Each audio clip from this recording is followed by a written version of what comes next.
Here we have a primary residence which we bought in 2005 for 1 million rand and sold recently for 2.5 million.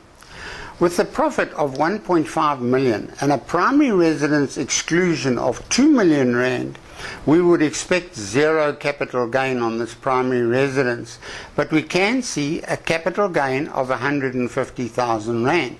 You see, with a residency period in the equation, the primary residence exclusion pretty much goes out of the window unless the residency percentage multiplied by the profit exceeds the primary residence exclusion. What happened in this particular case is that we rented out 10% of the house and we had residents of 90% of the house. Maybe we even rented out 10% of our house to our private business while we lived in the other 90% of the property. Anyway, you can see here that our gain amount is 10% of the 1.5 million profit. So our amount for capital gain is 150,000. Let's have a look at a case where we made a bigger profit. I'll change the sale price to 32 million. Here you can see that the residency period of 90% times the profit of 31 million is more than the 2 million rand primary residence exclusion, so our capital gain is the profit of 31 million less the 2 million rand primary residence exclusion as normal. Only when the residency period percentage times the profit is less than the 2 million rand primary residence exclusion does the 2 million rand exclusion fall away, and our amount for capital gain is the non-residency period percentage of the profit. With our selling price now back to 2.5 million, let's recap. We can see that we had residency for 90% of the time and we were non-resident for 10% of the time.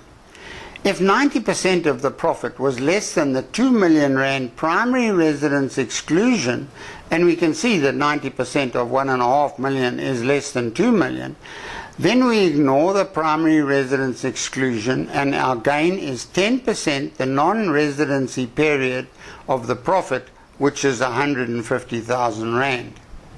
When would one use this residency period percentage?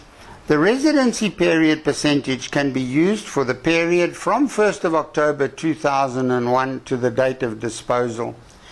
If you voluntarily moved out of your house to go and stay somewhere else while you rented out your house, then you gave up the right of a primary residence when you moved out, and you'd have to sell this as an other asset.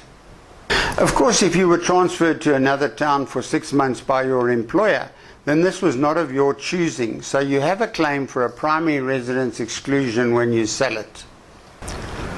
Starting again with a different taxpayer who started a small business in 2005 with 1,000 rand and sold it recently for 3 million.